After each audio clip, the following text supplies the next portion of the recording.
할렐루야. 기도의 마지막 날입니다. 마지막 날 특강 시간은 우리 총신대학교 총장님 되시는 목사님을 모시고 특강이 되어질 테니 관심을 가져주시고 기도하는 마음으로 참여해 주시기 바랍니다.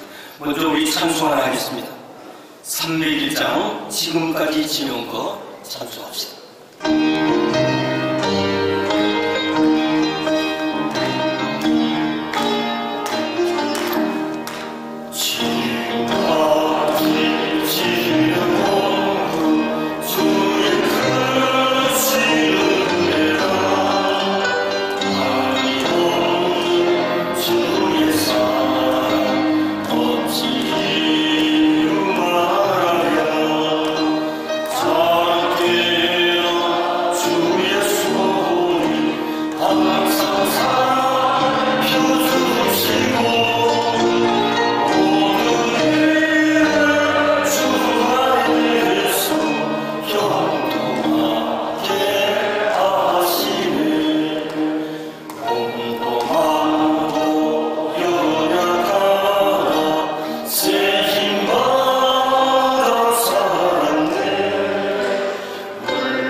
기도하실 때 한국 장로회 연합회 총무 되시는 연신교회를 섬기시는 주길성 장로님 나오셔서 기도해 주시겠습니다.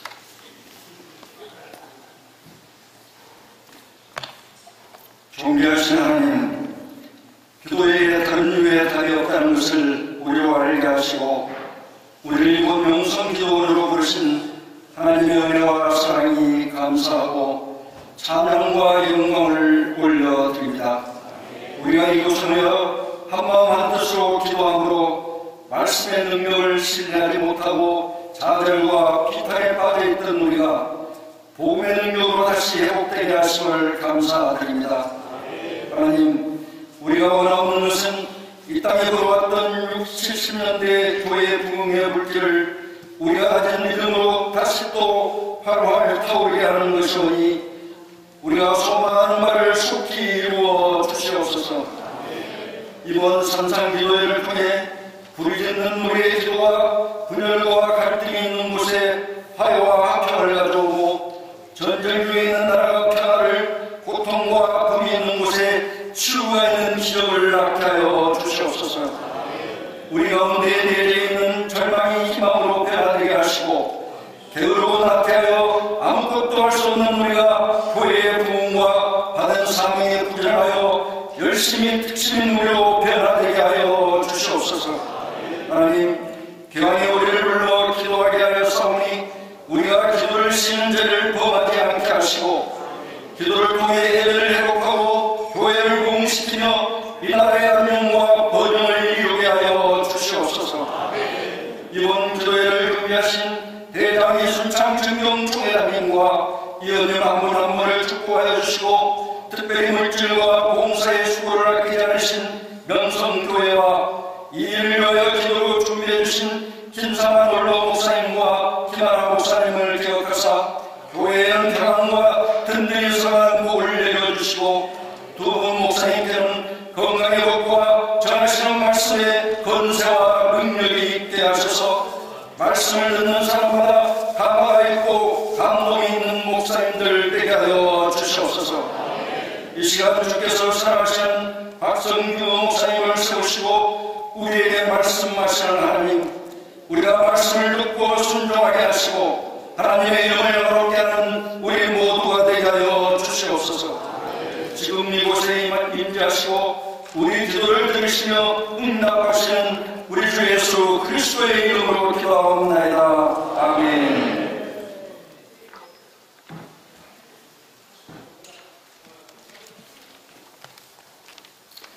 오늘 주실 하나님의 말씀은 시편 23편 1절에서 6절까지입니다.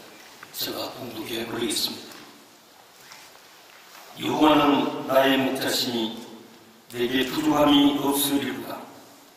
그가 나를 푸른 풀밭에 누이시며 실만한 물가로 인도하시는도다. 내 영혼을 소생시키시고 자기 이름을 위하여 의의 길로 인도하시는도다. 내가 사망의 음침한 골짜기를 다닐지라도 해를 두려워하지 않을 것은 주께서 나와 함께 하심이라. 주의 지팡이와 막대기가 나를 안위하시나이다.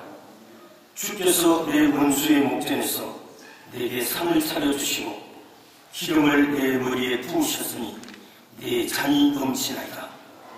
내 평생에 선하심과 인자심이 반드시 나를 따르니 내가 여호와의 집에 영원히 살리로다. 아멘. 시간은 귀하신 특화하실 목사님을 모셨습니다. 앞에서 말씀을 드렸던 것처럼 총신대학교 총장이신 박승규 목사님 나오셔서 특강하도록 하시겠습니다. 귀하신 목사님 장로님들과 함께 말씀을 나누게 되어서 큰 영광입니다. 서울의 어느 식당에서 사장님이 벽에다가 이런 한자를 써놓았습니다. 요즘 살기가 너무 힘드니까 격려하기 위해서 써놓은 한자였죠. 젊은 남녀가 데이트하다가 들어와서 이 벽의 글자를 보는데 젊은 여성이 오빠 저 네 글자 갈지자고 말만자 같은데 앞에는 뭐야? 이 남성도 모르는 거였어요. 모른다고 하기에는 자존심이 상하기 때문에 여기 식당이잖아. 남기지 마야. 세옹지마죠. 변방세자에 노인옹자. 변방의 노인에게 있었던 말의 스토리를 우리가 너무 잘 알죠. 오늘 마지막 시간인데요. 폐회비 직전인데 남기지 않고 말씀을 잘 전하도록 하겠습니다. 마르틴 루터는 이런 유명한 얘기를 했습니다. 말씀에는 세 가지가 있다. 첫 번째로는 기록된 말씀인 성경, 두 번째로는 선포된 말씀인 설교, 세 번째로는 보이는 말씀인 성찬.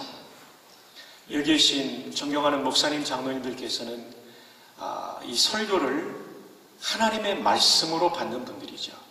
요즘 젊은이들은 설교를 인문학 강의 정도로 생각하는 안타까운 시대를 우리가 살아가고 있습니다.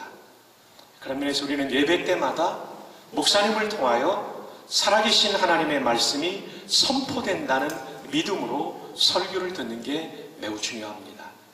대표적인 교회가 데살로니가 교회였죠. 바울이 3주밖에 사역하지 않았지만 가장 부흥했던 교회. 그 교회의 특징을 데살로니가전서 2장 13절은 이렇게 말합니다. 내가 끊임없이 하나님 앞에 감사하는 것은 너희가 우리가 전한 하나님의 말씀을 받을 때에 사람의 말로 받지 아니하고 하나님의 말씀으로 받음이니 진실로 그러하도다. 그러므로 이 말씀이 너희 속에 역사하느니라. 하나님의 말씀이 역사하는 근거가 무엇입니까? 설교가 인간이 전하는 말이지만 하나님의 말씀을 주해하고 그 시대에 적합하게 전하는 이 시대를 위한 말씀이라는 믿음이 있을 때 하나님의 말씀이 역사하는 거죠. 깔뱅도 기독교 강요에서 그렇게 말을 했죠. 성경을 기록할 때는 성령님께서 영감을 주시는데 이것이 오늘을 사는 사람들에게 하나님의 말씀이 되기 위하여 조명하여 주시고 그리고 감화하여 주신다. 영감하시는 성령과 조명과 감화를 주시는 성령의 역사가 똑같기에 기록된 말씀을 읽을 때 우리는 나를 위한 하나님의 말씀으로 받는다. 중요한 얘기죠. 오늘도 이 짧은 시간에 성령께서 우리에게 이 말씀을 비추어 주셔서 밝히 알게 하시고 우리의 마음에 감화를 주심으로 하나님의 말씀으로 강력하게 다가오는 은혜의 시간이 되기를 주님의 이름으로 축복합니다. 오늘 시편 23편, 이것은 다윗의 인생의 황혼역에 기록된 성경입니다. 일생을 살아보면서 하나님과 동행했던 다윗이 경험했던 은혜, 그것은 여호와는 나의 목자시니 부족함이 없는 행복을 누렸다는 은혜였죠. 그래서 오늘 말씀의 제목이 행복이라는 단어가 나와요. 근데 그 앞에 뭐가 나오냐면 순복이 나와요. 진정한 행복은 순종 복종할 때 주어지는 것이죠. 어려웠던 코로나 이후의 시대를 지나며 우리는 또 새로운 2024년을 앞에 두고 있습니다. 정말 행복하고 부흥하는 새해가 되기 위해서 우리는 어떻게 해야 될까를 오늘 이 말씀을 통해 살펴보려고 합니다. 사람들은 행복을 위해서 흔히 세 가지를 추구합니다. 첫 번째로는 돈입니다. 돈이 많으면 행복할 줄 압니다. 그러나 돈이 많아도 인간은 진정한 행복을 얻을 수가 없죠. 수년 전에 저 보스턴에서 우리나라 최고의 부자의 따님이 스스로 목숨을 끊었습니다. 이 젊은 여성의 재산만 해도 천문학적이었지만 생사의 갈림길에서 그 천문학적인 돈이 이 여인의 생명을 붙잡아주지 못했죠. 극단적인 예지만 돈이 행복의 절대적인 조건일 수 없다는 것입니다. 두 번째로 사람들이 행복을 위해 추구하는 것은 명예입니다. 낮은 자리에 있는 사람은 더 높은 자리의 명예를 추구하게 돼 있죠. 14년의 군복의 생활을 하면서 군인들이 얼마나 진급을 좋아하는지를 알게 되었어요. 대령분들이 가장 원하는 것은 별을 다는 겁니다. 장군이 되는 것입니다. 제가 87년도에 목사 안수 받고 처음으로 간 부대는 강원도 화천의 육군제 702 특구연대였습니다. 8월에 가서 12월이 되니까 이제 연대장님께서, 대령이신 연대장님께서 이렇게 파티를 열었어요. 그래서 연대에 있는 모든 장교 부사관들을 모아서 식사하고 노래를 부르게 했습니다. 한참 흥겨운 시간이 지나가는데 우리 연대 군의관님이 대령 연대장 앞에서 불러서는 안 될 노래를 불렀습니다. 저 별은 나의 별. 굉장히 혼났습니다. 너는 단기 복무하고 개원할 의사가 무슨 저 별이 네 별이냐. 저 별은 내 별이다. 물론 이분이 나중에 별을 달았습니다만. 근데 한 장군이 제대를 하게 됐어요. 별 둘을 달고 사단장을 마쳤던 분이고 참모보직을 하고 별 하나를 더 달고 군단장으로 나가기를 원했는데 되지 않았습니다. 굉장히 실망에 빠졌어요. 이때 동기생 친구가 찾아갔어요. 야, 이 사람아, 나는 대령으로 제대한 사람인데 당신은 군인의 꽃이라는 사단장까지 지냈는데 뭐가 그렇게 서운한가? 이때 별둘로 제대하는 장군이 이 얘기를 했어요. 모르는 소리 하지 마라. 떨어져도 높은 데서 떨어지면 충격이 심한 법이란다. 맞아요. 예수님 없이 높은 사람, 높아진 사람은 내려올 때는 계단을 걸어오는 것이 아니라 절벽에서 추락하는 고통이 있죠.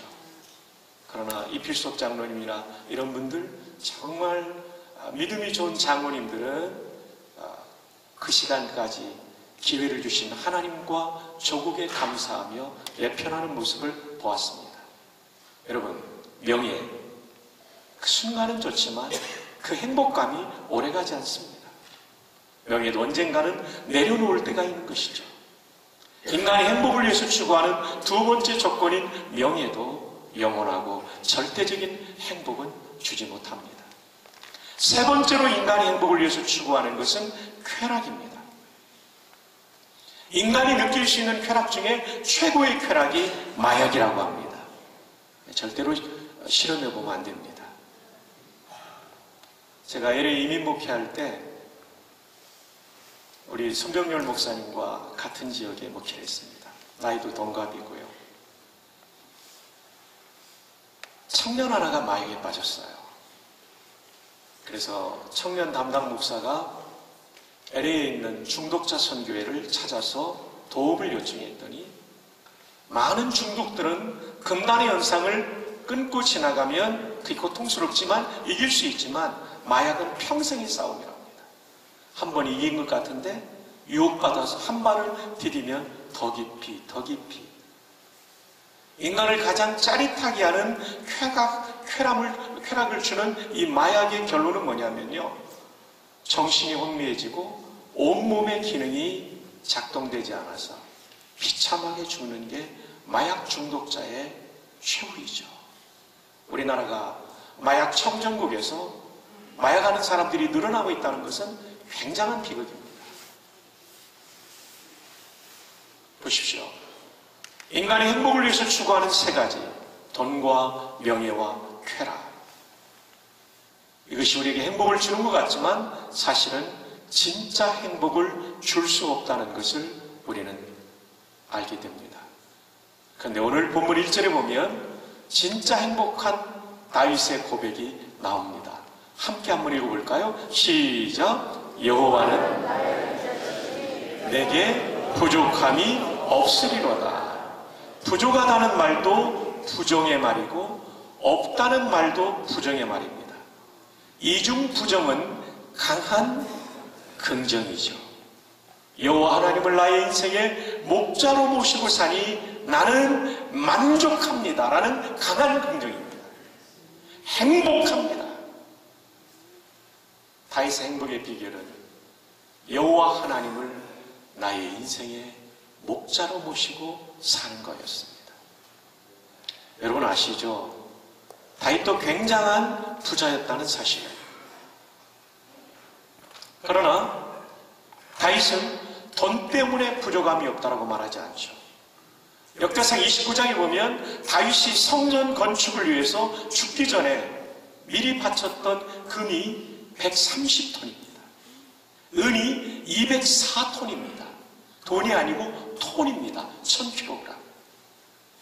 여러분이 실감이 안 나셔서 하나로 계산하면 6조 원입니다. 놀라야 될 때 안 놀라면 제가 놀라게 됩니다. 모두가 그 정도는 가지고 계시다는 얼굴로 앉아 계시는데요. 6조 원의 성전 건축 원금을 드렸으니 다윗은 얼마나 부자입니까? 그 외에도 본인이 가졌던 돈이 있었겠죠. 그런데 1절은 돈이 6조 원 이상이 되니까 행복하다라고 말하지 않아요. 돈은요, 우리에게 필요한 것을 또 가지고 싶은 것을 소유할 수 있게 할지는 몰라도 돈이 우리에게 행복을 주는 것이 아니에요. 블레이즈 파스칼이 말한 것처럼 인간의 마음속에는 하나님이 만든 진공, 베큐움이 있는데 이 진공은 피조된 어떤 것으로도 채워지지 않고 예수 그리스도를 통하여 만난 하나님만이 이 진공을 채울 수 있는 것이죠. 돈으로 안 되는 거죠. 다윗은요, 골리앗과의 전투에서 명예를 얻었을 뿐만 아니라 수많은 전장을 누비면서 승리했던 전쟁 영웅이었어요. 그가 가진 명예가 얼마나 컸겠습니까? 그럼에도 불구하고 명예가 이렇게 많으니까 부족함이 없다라고 말하지 않아요. 세 번째로 그는 왕으로서 좋은 옷과 좋은 음식과 수많은 비밀을 거느렸을 거예요. 그러나 쾌락 때문에 부족함이 없다라고 말하지 않습니다. 여호와는 나의 목자시니 내게 부족함이 없으리로다. 조금 전에 토크쇼에 제가 뒤에 와서 들으면서 정말 귀한 말씀들 하셨습니다. 우리 개인의 인생과 우리 교회의 미래는 사실은 여호와 하나님께 달려 있습니다. 그분을 목자로 모시고 순종 복종하기만 하면 한국 교회는 다시 살아날 줄 믿습니다. 코로나 기간 동안에 여호와라는 단어를 제가 연구했습니다. 히브리어는 오른쪽에서 왼쪽으로 씁니다. 우리 목사님들 너무 잘 아시는 단어죠. 이게 여호와라는 단어예요. 우리 목사님들이 보시는 히브리어 영어 사전인 BDB 사전에 보면 이 여호와의 뜻을 5가지로 말해주고 있습니다. 첫 번째로는 이거 기말고사에 나오는 겁니다. 이스라엘 하나님의 고유한 이름입니다. 우리가 흔히 하나님이라고 말하는 엘로힘은 이방신에게도 씁니다. 엘로힘은 이렇게 씁니다.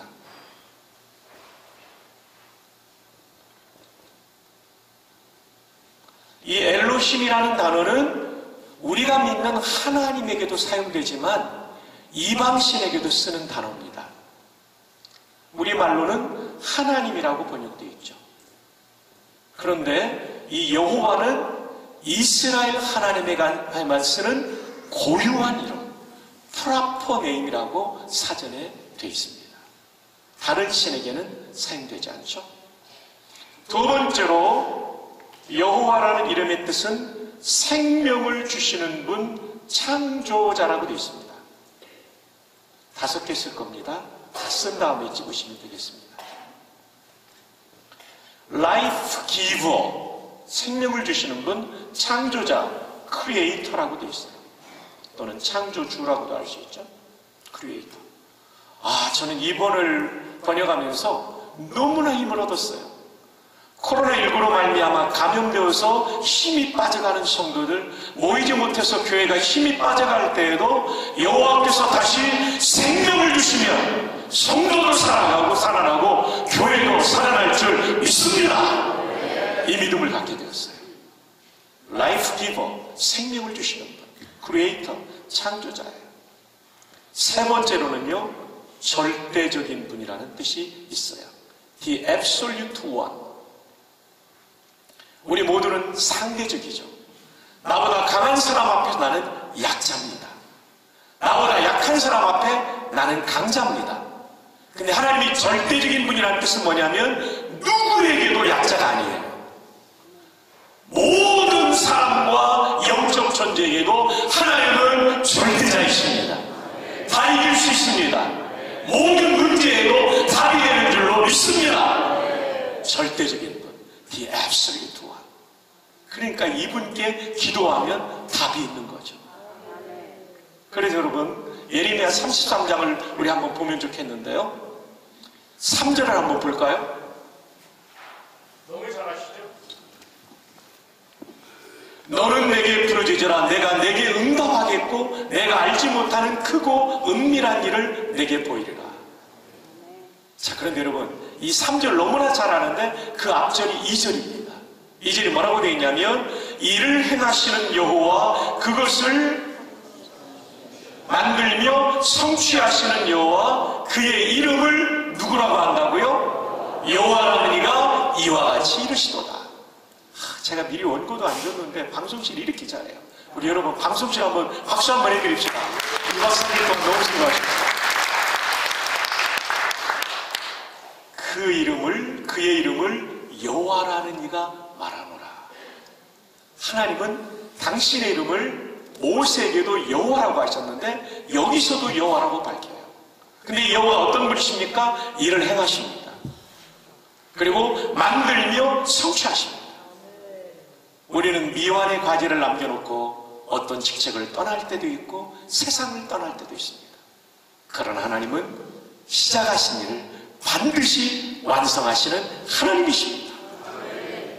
그러니까 우리가 이분께 기도하면 반드시 절대적이신 그 여호와께서 우리의 문제도, 우리의 과제도, 우리의 난관도 해결해 주실 줄로 믿습니다. 이 여호와가 이렇게 말씀하십니다. 너는 내게 부르짖으라 내가 내게 응답하겠고. 여기에 이런 조건이 없어요. 내가 할 수 있는 것만 할 게가 아니에요. 누군가 저한테 부탁한다면 항상 그래요. 제가 알아보겠습니다. 그리고 학식의 테두리 안에서 제가 할 수 있는 만큼 돕겠습니다. 이게 접니다. 하나님은 뭐든지 부르짖으라 뭐든지 응답하겠다. 할렐루야. 절대적인 분, The Absolute One이죠. 네 번째로는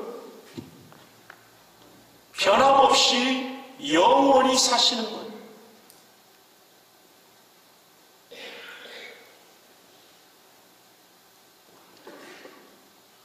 Unchangeable One, Ever Living One. 영원히 사시는 분. 우리는 변덕불이지만 하나님은 변함없이 우리를 사랑하십니다. 여전히 한국교회를 사랑하십니다. 우리 목사님, 장로님들의 교회를 여전히 사랑하십니다. 문제는 우리가 그분에 대한 신뢰가 문제고 순종과 복종이 문제죠. 그리고 영원히 사시는 분. 저는 10살 때 아버님이 돌아가셨습니다. 집이 굉장히 가난했죠. 어머님이 38의 6남매를 키우신 거죠. 그러니까 기가 막힌 어머님이 그때부터 신앙의 변화를 경험해요. 새벽 기도를 시작해요. 제가 대전 사람인데요. 어머님께서 새벽 기도를 갔다 오면 대전도 겨울엔 굉장히 춥잖아요. 이 6남매한테 기도하는데 외아들인 제가 항상 1번 타자로 기도를 받았어요. 날이 따뜻할 때는 이게 별로 문제가 안 되는데요. 추운 날에는 이마 딱 대면요. 그때 뭐 차를 타고 오십니까? 걸어서 오시잖아요. 어느 손으로 제 이마에 손을 대면 정신이 번쩍 나요. 어느 날은 막 눈물이 떨어져요. 얼마나 힘드신지. 눈을 떠야 될까 말아야 될까. 작년 3월에 돌아가셨는데 어머님의 기도는 지금도 진행형으로 응답되고 있어요. 어머님은 떠나셨지만 영원히 사시는 ever living의 하나님이 그 기도를 지금도 기억하시고 응답하시기 때문입니다. 존경하는 장로님들의 그 기도, 조금 전에도 우리 목사님 한 분이 고백하신 것처럼 그 아버님의 시골 목회하신 아버님의 기도가 지금도 응답받는다고 그러잖아요. 정말 우리 기도하면 오늘뿐만 아니라 내일을 살려주세요. 어머님의 기도가 10년이 지나도 별로 응답되는 거 같지 않더라고요. 어린 제 나이에는 20년이 지나도 별로 응답되는 거 같지 않더라고요. 30년이 지나도 나이 40에도 별로 눈에 띄게 드러나지 않더라고요.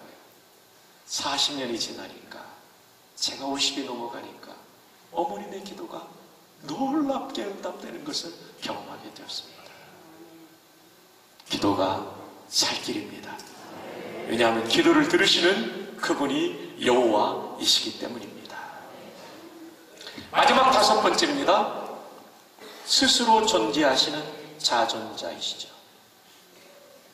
더 길게 설명 안 드릴게요. 그 다음에 본질상 이름을 부여할 수 없는 분, 너무 광대하신 하나님이기 때문에 unnameable 하신 이름을 부여할 수 없는 분, 이름 부여가 안 돼요. 그 다음에 불가해하신 분, 다 이해하는 것이 불가능하다는 거죠. 왜냐하면 너무 크시기 때문에. 구원에 있어서는 충분하고 천국 가는 인생길 걸어가는 데는 충분히 계시해 주시지만 하나님을 다 아는 사람은 없는 거죠. 이것이 니느웨 사전에 나온 내용을 정리한 겁니다. 이제 찍으셔도 되겠습니다. 자, 제가 만약에 여러분들에게 시험을 낸다면 여호와 이름의 뜻 5가지 중에 3가지를 쓰십시오. 그래서 요거를 아마 쓰게 할 것 같아요. 왜냐하면 요게 오늘 우리의 삶에 너무나도 도움이 되기 때문입니다. 자, 그럼 우리 한번 시험을 안 치지만 제가 여호와 하면 생명을 주시는 분, 창조자. 여호와 하면 절대적인 분. 그 다음에 여호와 하면 변함없이 영원히 사시는 분. 이렇게 한번 우리 외쳐보면 어떠실까요? 그러면 더 기억나게 하셨겠죠? 여호와! 생명을 주시는 분, 창조자. 와, 너무 잘하셨습니다. 여호와! 절대적인 분. 네. 그 다음 여호와! 변함없이 영원히 사시는 분. 예, 맞습니다. 23편 1절에서 고백하고 있는 것입니다. 여호와는 나의 목자시, 생명을 주시는 분, 창조자, 그 누구도 이길 수 없는 가장 강하신 절대자이신 그분. 나는 변해도 하나님은 변함없이 사랑하시고, 내 아버지는 떠나고 나를 무시한 아버지였지만 하나님은 영원히 사시면서 변함없이 나를 사랑해 주셔서 그분이 목자가 되시니 내 인생에 부족함이 없다는 것입니다. 근데 우리에게 질문이 생기죠. 나도 여호와 하나님을 믿는데 왜 나는 부족하지? 예를 들어 드릴게요. 정말 탁월한 목자가 있는데, 얘들아 이쪽으로 가면 생수의 강이 흐르고 있단다. 순종하면 배불리 먹죠. 아니요, 배불리 먹는 게 아니라 시원하게 마시죠. 얘들아 이쪽에는 기름진 꼴이 있단다. 순종하면 배불리 먹죠. 그러나 불순종하면 목마르고 배고프죠. 얘들아 이쪽으로 가면 곰이 나타난단다. 순종하면 찢기지 않죠. 얘들아 이쪽으로 가면 절벽이 있단다. 실족하여 다리가 부러질 수 있단다. 순종하면 부러지지 않고 상하지 않죠. 그러나 불순종하면 부러지고 상하죠. 저도 목사이지만 또 귀하신 장로님들 계시지만 우리의 신앙생활과 인생에 어려울 때는 하나님이 안 계셔서가 아니라 우리가 불순종하기 때문입니다. 우리가 순종하기만 하면 하나님께서는 마침내 우리의 생애를 가장 복된 길로 인도해 주실 줄로 믿습니다.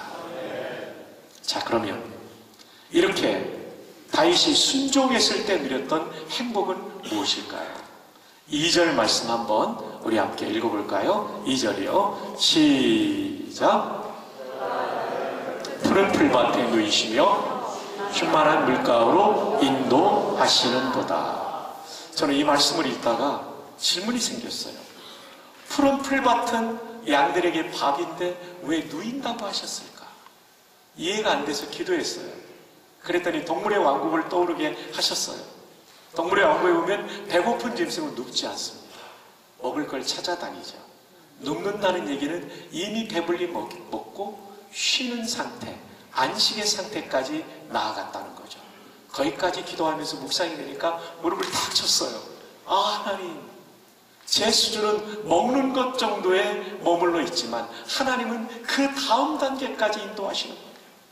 정말 하나님은 위대하십니다. 이 고백을 드렸어요. 맞습니다. 하나님은 우리의 구하는 것이나 생각하는 것보다 더 넘치도록 능히 하시는 하나님. 에베소 3장 20절이죠. 우리 존경하는 목사님, 장로님들께서 이 수많은 기도응답을 경험했겠지만 제 생애에도 잊을 수 없는 기도응답이 있습니다. 제가 86년도에 신대원 졸업반이었고요.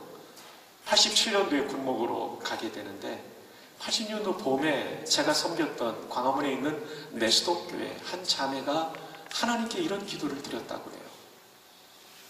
하나님, 박성규 전도사를 제 남편으로 주시면 구원받은 이후에 최고의 은혜로 여기겠나이다. 근데 이분이 저보다 2살 연상의 누님이셨어요. 저도 그분을 좋게 생각했지만 86년도에는 연상 결혼이 별로 없을 때였어요. 근데 어느 날 전화가 왔어요. 아마데우스라는 영화를 봤냐고. 가난한 전도사가 무슨 영화를 봤겠어요. 본인이 표가 있다고 그래서 같이 면목동에 있는 서울극장이라고 아주 좀 싼 극장 아닙니까? 장로님들 다 아시죠? 이미 16극장에서는 물러난 영화인데 거기 가서 잘 보고 왔어요. 광화문에 와서 식사하고 헤어졌는데 이 누님이 허튼 분이 아닌데 1대1로 영화를 보고 식사한다. 느낌이 뭔가 이상했어요. 그 다음에 또 전화가 온 거예요. 세종문화회관에서 하는 극동방송 창작 복음성가경인데가 그때 1회인가 그랬어요. 로얄석 티켓이 있는데 시간 되냐고 그래서 저도 이분 괜찮게 생각했던 갔어요. 잘 보고 이제 식사하고 헤어졌는데 제가 아무리 생각해도 이분이 여성으로서 프로포즈를 못하니까 저한테 자신의 의사를 표현하는 거였어요. 기도하고 보니까 이 정도면 목사 안 해도 괜찮을 것 같다 이런 생각이 들었어요. 또 좋은 장점이 많이 생각났어요. 다음에 제가 불러내어서 식사하고 덕수궁 돌담길을 돌으면서 제가 프로포즈를 했어요. 별로 가로등도 없고 어두울 때인데 어디 앉힐만 대로 앉히고 제가 프로포즈를 해야 되는데 콘크리트 구조물이 있어 앉혔어요. 나중에 가보니까 그게 쓰레기통이었더라고요. 제가 이런 얘기를 했어요. 누님, 주께서 허락하신다면 결혼을 견제로 교제하고 싶습니다. 그랬더니 깜짝 놀라더라고요. 왜 놀라냐고, 싫으냐고 그랬더니 기도응답이 너무 빨리 왔다고. 나중에 알고 보니까요, 제 아내는 생각을 굉장히 많이 하는 스타일이고요, 저는 생각하다 옳다 싶으면 저는 직진하는 스타일이더라고요. 당연히 자기는 몇 달 더 걸릴 줄 알았는데 몇 주 만에 응답이 오니까 빠를 수밖에 없었던 거죠. 정말 좋았어요. 근데 이제 교회가 광화문이니까 주로 이 잠실 쪽 와서 저희들이 데이트하고 그랬어요. 제 아내가 명성교 옆에 주공아파트에 살았어요. 명일동. 그래가지고 교제를 하는데 갈수록 확신이 들어요. 그래서 이제 저희 어머님께 얘기하고, 또 제 아내도 부모님께 얘기하고, 서울에서 이제 8월 1일 날 날짜도 안 잊어버립니다. 만났어요. 부모님들이 얘기를 하시면서 얘들 결혼시키자고 그러시더라고요. 저한테 이제 언제 할 거냐고 그래서 저는 군소년 변신했기 때문에 국군의 날에 하고 싶다고, 그래서 10월 1일로, 그러니까 딱 60일 정도 남은 거잖아요. 날을 잡았어요. 이제 식사하시고 이제 어머님 대전 내려가시는데 서울역에 이제 배웅해드리고 둘이 앉아서 이제 견적을 뽑는 거예요. 견적을 뽑는데 정말 제가 가난했거든요. 등록금을 제때 내본 적이 없어요. 저처럼 가난했던 사람들을 프로레타리아가 아니라 프로박테리아라고 부를 정도로 가난했습니다. 진짜 어렵게 살았어요. 진짜 힘들었어요. 너무너무 힘들었어요. 근데 결혼을 해야 되겠고, 이듬해 이제 군복으로 목사 안수 받고 가니까요. 둘이 이제 견적을 뽑는데 다 줄였죠. 신혼여행을 그 당시 이제 제주도로 가는 사람도 있었지만 제주도 못 갔죠. 그래도 저희가 하와이는 갔어요. 북옥 하와이 맞으셨어요? 장로님도 거기 다녀오셨어요? 목사님도요? 예, 저 거기 다녀왔어요. 첫날은 여수에서 자고 호텔에서 자고, 이튿날은 여천공단에 있는 동서집에 가서 그 신혼부부가 그 처형집에서 잔 거예요. 그리고 한류수도, 요즘 이수진 영화 나오는 그 한류수도 있지 않습니까? 배 타고 한산도 갔다가 충무로 들어가서 창녕에 있는 부고가에 가서 자는 건데요. 다 뺐죠. 하객들 식사 대접도 못하고 세문학교 옆에 옛날에 가나안제가 있었어요. 아시는 분들 계시겠지만 거기서 떡 몇 개 주는 게 답례품이었어요. 너무 좀 미안했죠. 이렇게 하려고 예산을 뽑아보니까 150만 원이면 되죠. 진짜 턱도 없이 적은 돈으로 신랑 측이 돈을 내고 신부는 좀 더 내고 이렇게 하는 건데요. 돈이 없죠. 그래서 제가 기도를 시작했어요. 정말 하나님, 제가 이제 군목 가야 되는데 꼭 좀 도와주세요. 150만 원만 도와주세요. 근데 날짜가 굉장히 빨리 흘러가더라고요. 60일 전인데 벌써 30일이 지나간 거예요. 제 아내가 그 드레스는 신랑이 해야 된다고 그것 좀 돈 내놔라 그러는데 돈이 없는 거예요. 그래가지고 30일 앞에 두고는 진짜 하나님께 간절히 기도했죠. 하나님, 전도사가 이 부두숲에 놓으면 안 됩니다. 좀 살려주십시오. 이 은혜 평생 잊지 않겠나이다. 그날 오후에 드디어 응답이 왔어요. 정근당에 중요 계신 아버님을 모신 서울대 졸업하고 카이스트 다니는 형제가 찾아온 거예요. 아버님 주신 돈으로 주식을 했는데 수학 전공한 형제니까요, 배당이 좀 나왔다는 거예요. 그래서 기도하다가 제가 생각나서 가져갔다는 거예요. 얼마나 반가운지. 축복기도 해주고 형제가 가자마자 열어보니까 제가 150을 하나님께 기도했는데요, 광화문 상업은행지죠, 10만원권 수표가 20장이 들어있더라고요. 저도 깜짝 놀랐어요. 200만 원이었던 거예요. 순간 후에는 259 했으면 300 받았을까? 이런 생각을 했는데, 이놈아 그건 욕심이다 이런 생각을 하고 회개했죠. 왜 50을 더 줬을까 했더니 아마 여기 목사님들 86년도에 신대원 다니는 아실 거예요. 등록금 50만 원이었어요. 제가 9월 1일인데도 등록금 50만 원을 못 내고 있었어요. 저는 군목 간 다음에 월급에서 보내려고 총무처하고 의논하려고 했었는데 하나님이 그것까지 채워주시더라고요. 푸른 불밭에서 먹는 정도가 아니라 그 다음 단계까지 채우시는 하나님, 안식의 하나님. 그러니까 여호와를 목자로 모시면 가난한 신학생도 행복하더라고요. 존경하는 장로님들, 가정과 사업에, 교회에 여러 가지 결핍이 있을지라도 여호와 하나님께 기도함으로 응답받는 2024년도가 되기를 주님의 이름으로 축복합니다. 자, 이제 3절로 넘어가겠습니다. 3절 다 함께요. 시작. 자기 이름을 위하여 의의 길로 인도하시는도다. 내 영혼을 소생시키시고 자기 이름을 위하여 의의 길로 인도하시는도다. 우리 여호와 하나님과 이방 잡신들의 차이가 뭔지 압니까? 그들은 자기에게만 충성하면 다 돼요. 그런데 우리 여호와 하나님은 의로운 사람이 되기를 원해요. 내가 거룩하니 너희도 거룩할지어다. 우리 존재 자체가 하나님을 닮은 존재가 되기를 원한다는 거죠. 내 영혼을 소생시키시고 자기 이름을 위하여 의의 길로 인도하시는도다. 이게 바로 밧세바 사건에 대한 얘기 아닐까요? 얼마나 부귀했습니까? 고대의 군주는 할 수 있는 일이지만 하나님 나라의 군주는 그러면 안 되는 거죠. 남의 아내 빼앗고 그리고 그 남편을 죽여버린 그 사건. 내 영혼을 소생시키시며 시편 51편에 보면 그 영혼이 얼마나 짓눌리고 있는지 이 범죄 때문에. 근데 하나님이 나단을 통해서 하나님 말씀을 들려주시고 회개케 하시잖아요. 영혼이 소생되잖아요. 메말랐던 영혼, 침체되었던 영혼이 다시 살아나잖아요. 여호와께서 나단을 통하여 말씀하시는 거죠. 어쩌면 오늘 이 시간 우리들의 마음속에 하나님과 나만이 아는 범죄를 고발하시는 성령의 감동이 있을 수 있습니다. 그 문제 가지고 회개해야만 2024년도가 진정 복될 수 있는 것이죠. 여러분, 여기 소생이라는 단어의 히브리어는 슈브라는 굉장히 중요한 단어예요. 내 영혼을 소생시킨다. 이게 슈브라는 단어예요. 이렇게 씁니다. 한번 해볼까요? 슈브. 굉장히 많이 나오는 단어예요. 대표적으로 것은 호세아 6장 1절에 오라 우리가 여호와께로 돌아가자 할 때 돌아가자가 슈브예요. 그래서 이 슈브라는 단어의 첫 번째 뜻은 돌아가다는 거죠. 잘못된 길로 가다가 완전히 방향 전환해서 올바른 의의 길로 걸어가는 것.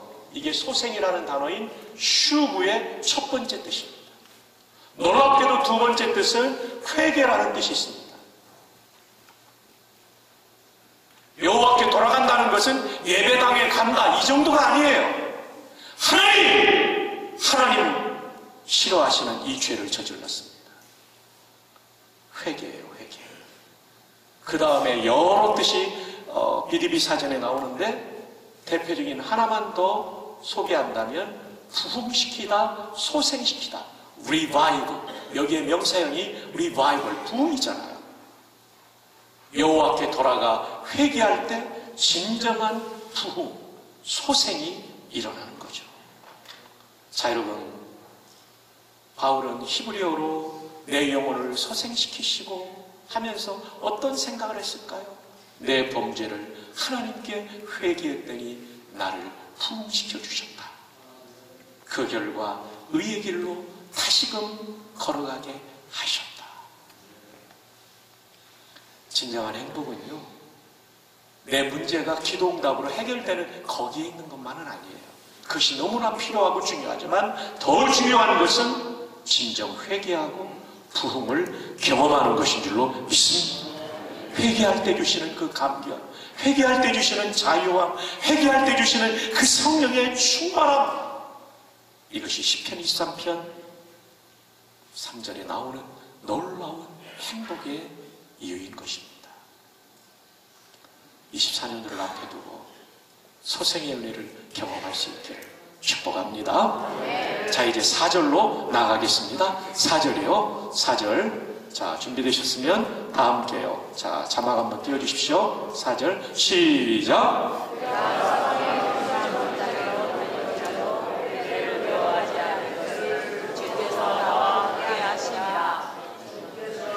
나와 함께 하시며 주의 지팡이와 막대기가 나를 안위하시니 내가 사망의 음침한 골짜기로 다닐지라도 해를 피해를 입는 것을 두려워하지 않을 것은 주께서 나와 함께 하십니다.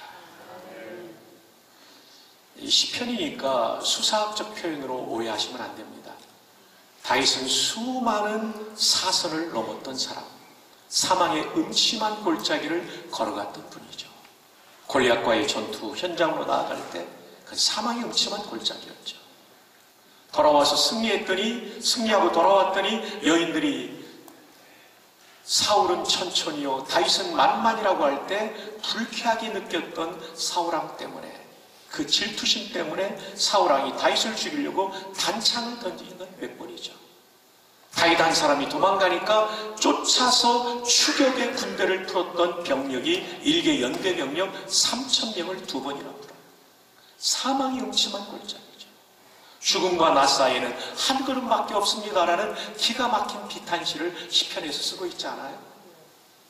더 이상 이스라엘 영토 안에서는 살아날 길이 없으니까 블레셋으로 망명했는데 하필이면 가드로 망명합니다. 이 가드가 골리앗의 조국이에요.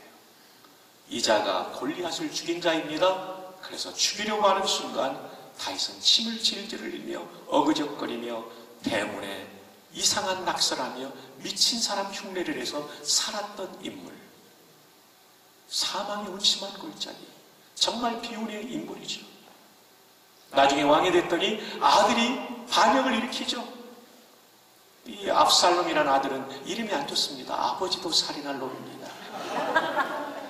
근데 아시는 대로 히브리 말에 아브는 아버지고 살롬은 샬롬이에요. 히브리는 뒤로 해석하니까 평화의 아버지가 들어가 있는데 환란을 일으킨 괴수가 되어버린 거죠.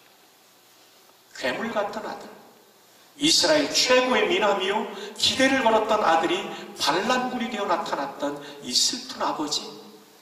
그래서 눈물로 기드론 시내를 지나 감람산을 넘어 피난길에 올라야 했던 다윗.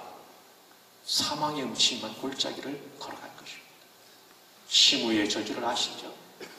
사울의 후손들이 또 반역을 일으켰던 것을 아시죠? 인생의 화문역에는 아도나이 왕자가 반역했던 것을 아시죠? 수많은 사망의 음침한 골짜기를 걸었던 것이죠. 근데 그 골짜기를 걸어가면서도 해를 두려워하지 않을 것은 주께서 나와 함께 하십니다. 인생이 어려워서 망하는 게 아니라요, 임마누엘을 경험하지 못하기 때문에 망하는 거예요.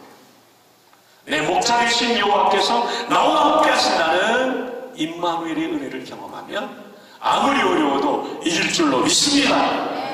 오늘 지하산을 떠나면서 목자 되신 여호와의 손을 붙잡고 떠나는 우리 모두 되기를 바랍니다. 가정과 교회의 모든 난관을, 사업의 난관을 여호와의 도움으로 돌파할 수 있기를 주님의 이름으로 축복합니다.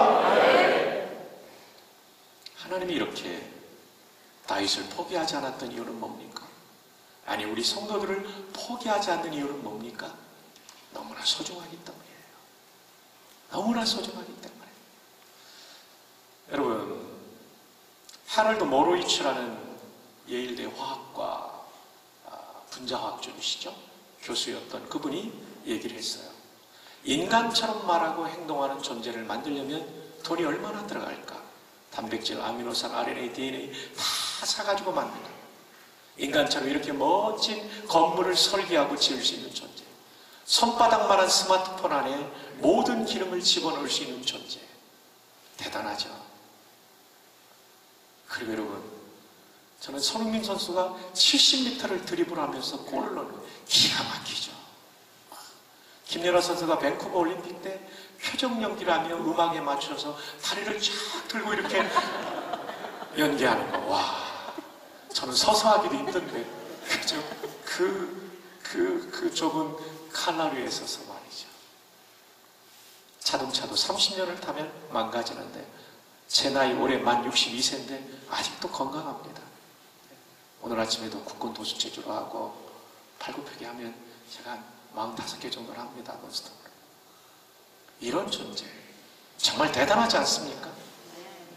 그래서 헤럴드 모로이치가 우리 같은 인간을 만들려면, 화학물질을 다 사서 만들려면 얼마 들어간다고 말했냐면요, 6,000조 달러, 놀라야 될 때 안 놀라면 제가 놀란다니까요. 6천조 달러. 이게 여러분 우리 돈으로 얼마냐면요. 억조 경 있죠? 400경입니다. 400경. 정말 비싸죠. 옆에 있는 분에게 한번 말합시다. 그대는 400경짜리입니다. 400경짜리입니다. 와, 너무 비싸죠. 너무 비싸죠. 400경짜리. 400경짜리. 와.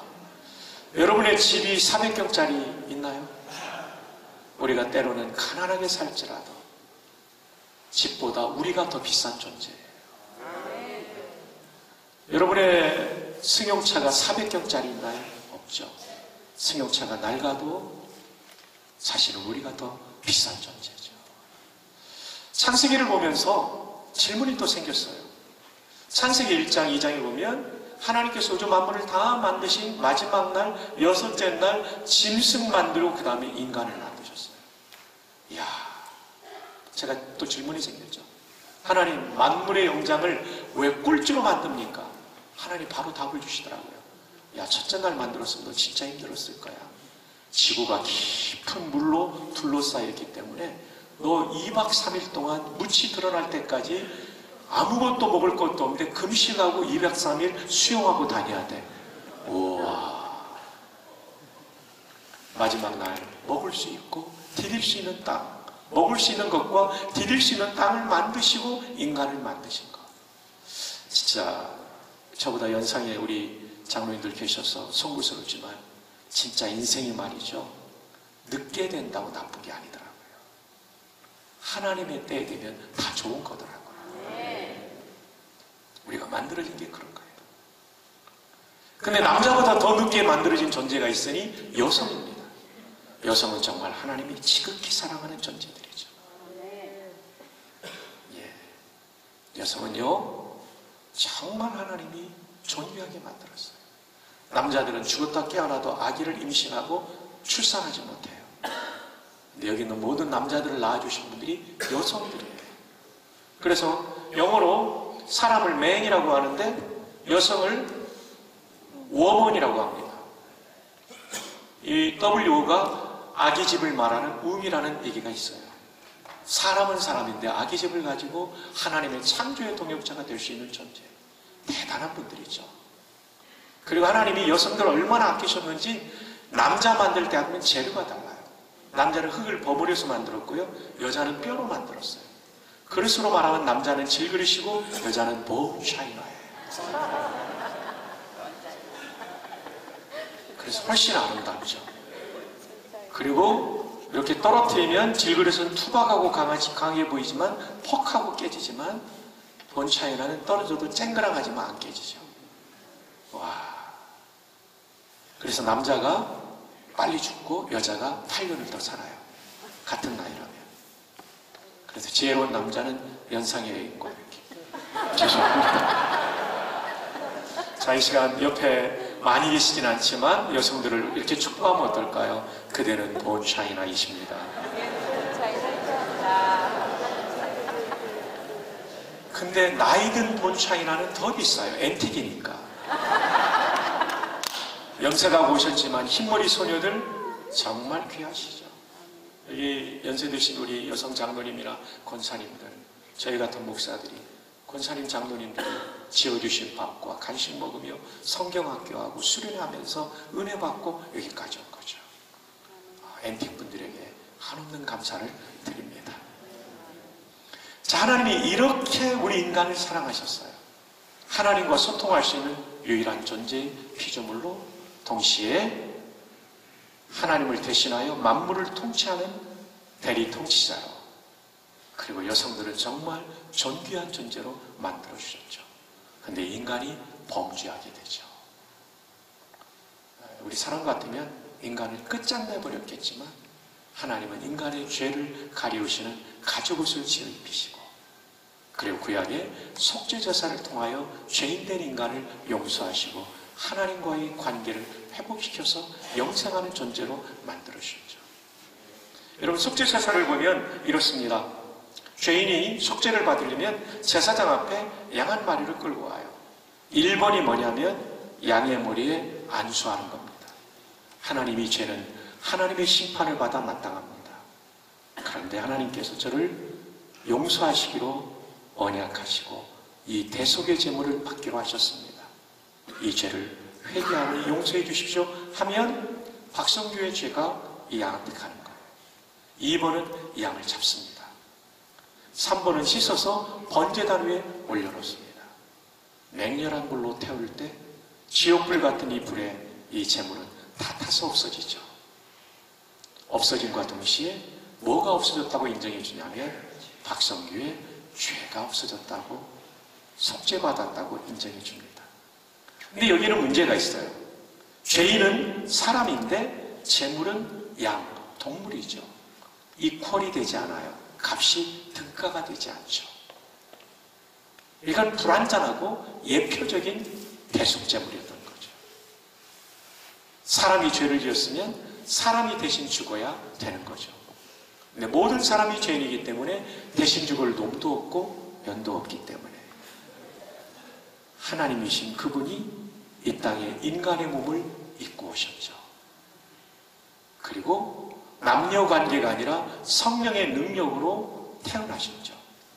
AD 325년에 니케아 신조에 보면 그분은 100%의 신성을 가지신 참 하나님, 100% 디비니티를 가지신 분, 100%의 참 인간, 인성을 가지신 참 인간, 100% 휴메니티를 가지신 분이죠. 이분만이 인간의 죄를 속죄할 수 있는 거죠.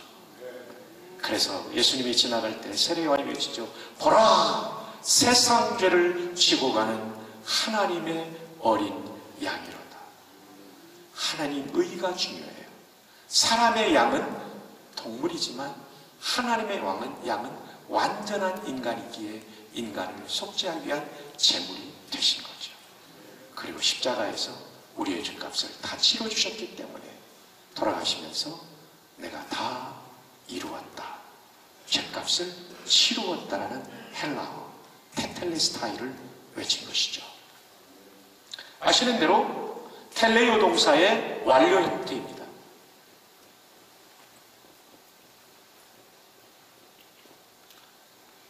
원래는 여기가 어간인데 앞에 똑같은 태가 반복되면 완료 동사예요. 뭐냐면 완전히 이루었다, 완료했다, 완성했다, 더 이상 필요 없다, 다른 첨가물이. 십자가로 완전하다는 거예요. 아멘. 물건을 살 때 다 샀으면 테텔레스타이라고 주인이 외치거든요. 예수님이 우리의 죄값을 다 지불했다는 뜻이에요. 더 이상 첨가할 게 없어요. 구원받은 성도의 가치는 사도행전 20장에 나오죠. 하나님이 자기 피로 산 교회, 테텔레스타이, 자기 피로 산 교회, 성자 하나님이 자기 피로 산 교회.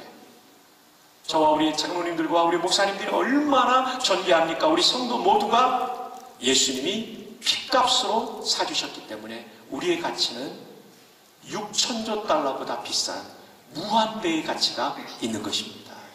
아멘입니까? 아멘입니까? 그래서 시편 16편 3절에 땅에 있는 성도는 존귀한 자들이, 대통령이 존귀한 게 아니고 장군이 존귀한 게 아니고 회장님이 존귀한 게 아니고 땅에 있는 성도는 존귀한 자들이니 나의 모든 즐거움이 그들에게 있도다. 한번 따라합시다. 나는 존귀합니다. 나는 6천조 달러보다 비쌉니다.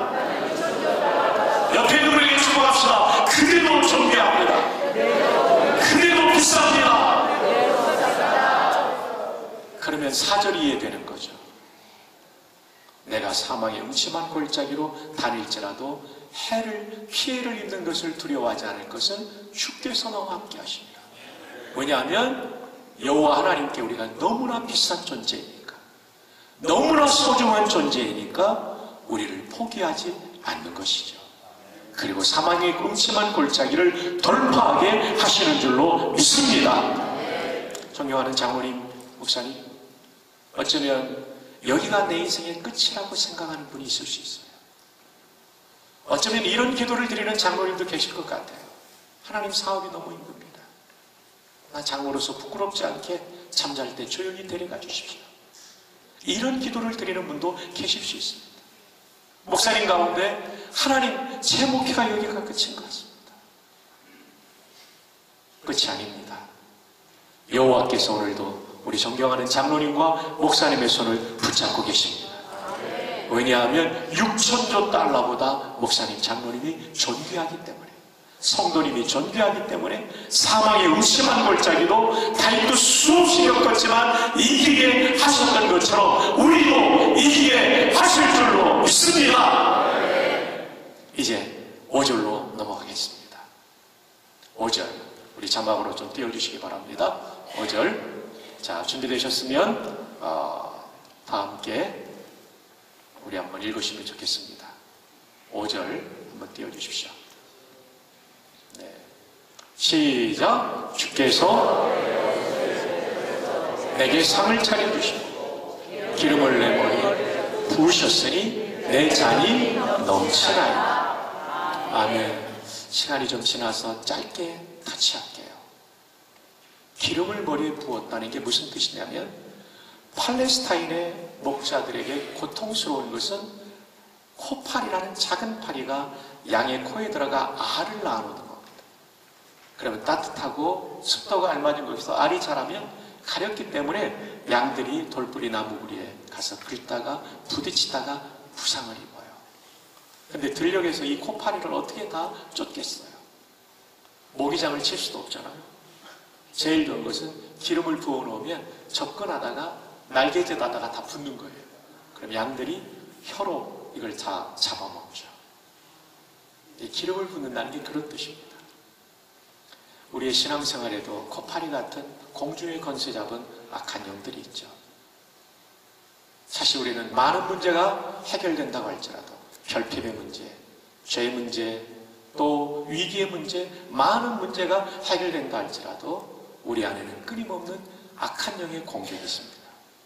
이것은 분노로도 나타나고 경쟁심과 질투로도 나타나고 미움과 그리고 음란으로도 나타나죠. 이것은 죽는 날까지 끊임없이 우리를 공격할 것입니다. 이것을 이겨야 진짜 행복하거든요. 그 비결은 뭐냐면 기름 부음이에요. 성령의 충만함. 다윗은 수많은 시편을 통해서 그가 얼마나 성령님과 친밀했는지를 보여주지 않습니까? 2024년도를 시작하면서 우리에게 성령 충만을 부어주시기를 축복합니다. 그래서 악한 영의 공격을 이길 수 있기를 바랍니다. 자, 이제 마지막 6절입니다.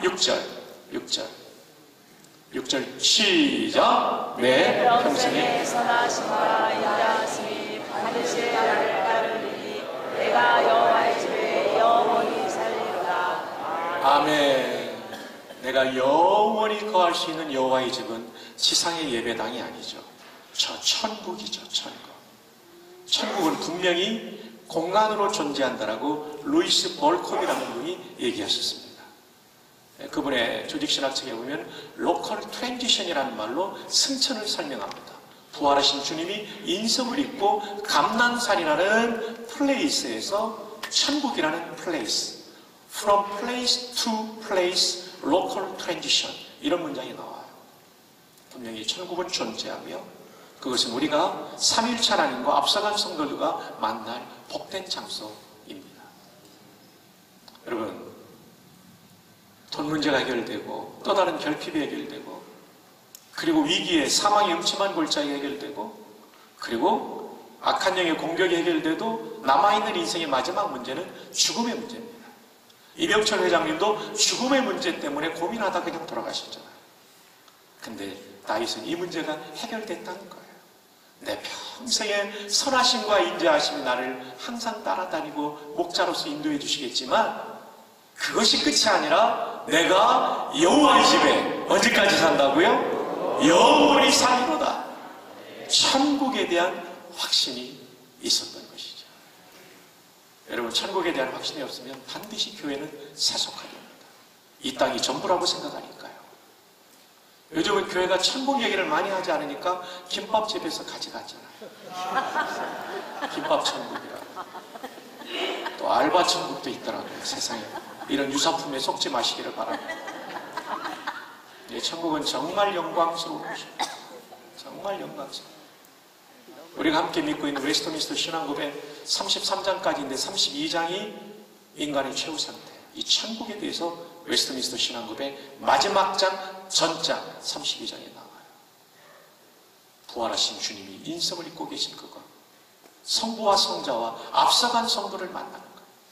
우리는 죽자마자 영혼이 영화되어서 거기서 영광을 누리고, 이 몸은 흙으로 돌아가겠지만 주님 재림하시는 그날 이 몸도 영화롭게 변화되어서 영혼과, 영광스러운 영혼과 연합이 되어서 영생을 누린다. 이게 웨스트민스터 신앙고백, 성경을 가지고 만든 신앙고백에 나오지 않습니까? 정말 우리는 천국을 소망하며 삽시다. 확신하며 삽시다. 이 땅이 전부가 아니라 그날의 평가가 너무나 중요한 거죠. 어떤 할머니 권사님께서 성경을 읽는데 성경을 다 문장으로 읽지 않고 이름만 이렇게 자꾸 읽으시더래요. 담임 목사님이, 권사님 그렇게 성경 읽으면 안 되죠. 문장을 읽으세요. 그랬더니, 아이 목사님 나 좀 있으면 천국 가야 되는데 가서 통성명의로 달리면 이름이라도 외우고 가야 되잖아요. 얼마나 천국에 대한 소망을 가지신 분입니까?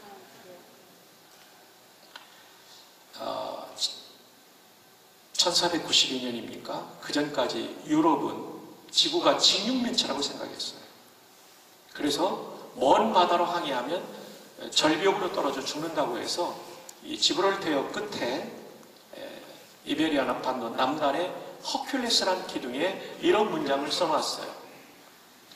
네 플루스 울트라. 라틴어인데요, 없다는 거예요.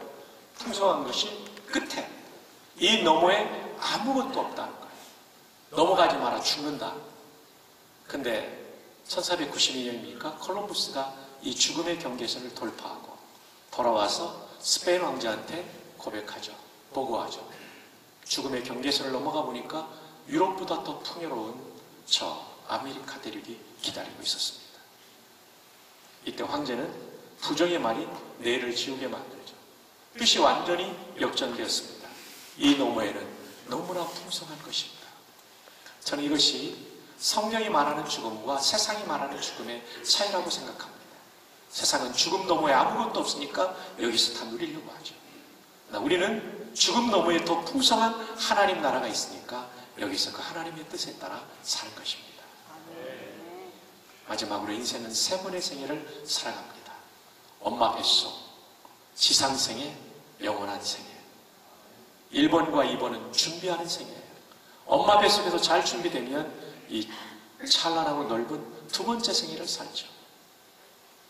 그러나 잘 준비되지 못하면 유산돼서 이 두 번째의 자유함과 이 영광을 누리지 못하는 거죠. 마찬가지로 두 번째도 준비하는 생애입니다. 예수 그리스도의 피 묻은 십자가의 복음을 믿고 죽은 사람은 더 영광스럽고 자유로운 천국에서 눈을 뜰 줄로 믿습니다. 그러나 그렇지 않은 사람은 죽고 나면 어두운 지옥에 떨어지는 거죠. 우리 모두는 예수님의 십자가의 복음을 믿었기 때문에 지금 죽어도 천국 가는 줄로 믿습니다. 다윗이 지금 이 고백을 하고 있는 거죠. 내가 여호와의 집에 영원히 살리로다. 말씀을 맺습니다. 오늘 말씀의 제목이 순복과 행복입니다. 정말 행복한 2024년 우리의 일생이 되기 위하여 오늘 시편 23편은 우리에게 무엇을 요구하고 있습니까? 첫 번째, 1절에 여호와를 목자로 삼을 뿐만 아니라 순종 복종해라. 그러면 부족함이 없는 행복을 누릴 것이다. 그 다음 2절에 푸른 풀밭에서 먹는 정도가 아니라 눕는 단계까지 인도하신 하나님은, 그 여호와는 절대적인 분이시기 때문에 생명을 주시는 분이기 때문에 그분께 기도하고 나아가면 생각하는 것과 구하는 것보다 넘치도록 채워주실 것이다. 그 다음 3절에서 뭐를 말씀하십니까? 하나님은 우리가 의로운 길을 걸어가기 원한다. 죄를 가슴속에 품은 채, 습관 속에 품은 채 새해를 맞이하지 마시고 하나님께 돌아가야 됩니다. 돌아가서 회개하면 revive, 소성과 부흥의 은혜를 주실 겁니다. 네 번째, 사망의 음침한 골짜기를 걸어갈지라도 절대 두려워하지 맙시다. 왜냐하면 땅에 있는 성도는 존귀하고 아들의 피로 구원하셨기 때문에 끝까지 우리 인생을 책임져 주실 줄로 믿습니다. 돌파하게 하실 줄로 믿습니다. 승리하게 하실 줄로 믿습니다. 그 다음 5번째, 성령의 기름 부음 없이는 내면의 평화, 거룩을 추구할 수 없다는 것. 그리고 마지막 6번째, 죽음 이후에 영원히 거할 하나님의 나라가 나를 기다리고 있다는 것을 믿으며 고난도 죽음도 두려워하지 말고 돌파하며 그 나라에 가서 그분께 인정받을 삶에 우리의 초점을 맞추고 살아간다면 2024년도 우리의 가정생활과 사업과 교회생활 그리고 우리의 일생을 하나님이 복 주실 줄로 믿습니다. 함께 기도하겠습니다. 이 시간 주님 한번 부르며 주신 말씀 붙잡고 기도합시다. 그리고 이 귀한 대회를 이끌어 가시는 이순창 총회장님과 또 우리 명성교회 원로 목사님과 담임 목사님 그리고 왼편과 오른편에 있는 존귀하신 하나님의 자녀인 동역자님들 서로 축복하면서 기도합시다. 주님 한번 부르며 기도의 자리로 나갑니다. 주여 하나님 아버지 고맙고 감사합니다. 귀하고 위대한 목사님 귀하고 귀하신 우리 장로님들과 함께 주의 말씀을 나누게 해주시고 이 말씀을 붙잡고 기도하게 하시니 감사합니다. 여호와 하나님을 전대적으로 신뢰하며 하나님을 신뢰하고 기도합니다. 순종하는 가운데를 풀어주시니 놀라우니까 저희들 가운데 있도록 하나님 도와주시옵소서. 아버지 하나님 한 분 한 분을 붙잡아 주셔서 사망의 없심한 골짜기를 걸어가는 어려움에 있는 아버지 우리 존경하는 목사님 장로님들이 다시 한번 내가 얼마나 소중한 존재인지를 알게 하시고 땅에 있는 성도는 존귀한 자들이 나의 모든 즐거움이 그들에게 있구나. 이 말씀 붙잡고 승리하게 도와주시기를 원합니다. 아버지 하나님 너는 내게 부르짖으라 내가 내게 응답하겠고 풀밭에서 먹는 정도가 아니라 누우시는 날개까지 인도하시는 하나님을 꼭 경험할 수 있도록 하나님 도와주시기를 원합니다. 아버지요 간구합니다. 의의 길로 걸어가기를 원하시는 하나님의 이 도전 앞에 순종하며 회개하며 부흥을 경험하는 쉬운 예배가 있도록 아버지여 도와주시기를 간구합니다. 걸어가신 아버지 하나님 간구합니다. 성령의 기름 부음을 주시옵소서. 내면의 수많은 유혹을 이기게 하여 주옵소서. 미움과 질투와 경쟁심과 분노와 그리고 하나님 아버지 옳지 못한 무관한 생각들을 이기며 승리하는 저희들이 되기를 원합니다. 아버지여 우리는 이것이 전부가 아니라 하늘나라가 기다리고 있음을 기억하게 도와주시고 하나님과 아버지여 목자의 손을 꼭 붙잡고 한 걸음 한 걸음 나에게 맡겨주신 목회의 사명과 장로로서의 사명 잘 감당하다가 주님 앞에서는 영광스러운 목사님 장로님들 꼭 뵐 수 있도록 도와주시옵소서. 이순창 총회장님 감시를 주님이 이어가시고 이 귀한 이들이 아버지 하나님 우리 한국교회를 살리는 거룩한 민원들이 되게 도와주시고 또한 이렇게 장소를 열심히 하면으로 제공하시는 아버지 영성교 원로 목사님 담임 목사님 그리고 함께 하시고 기도원이 수고하는 모든 성도들 위에도 하나님 함께하여 주시옵소서. 우리의 선한 목자 되신 여호와 하나님께 영광을 드리며 예수님의 이름으로 기도합니다. 아멘.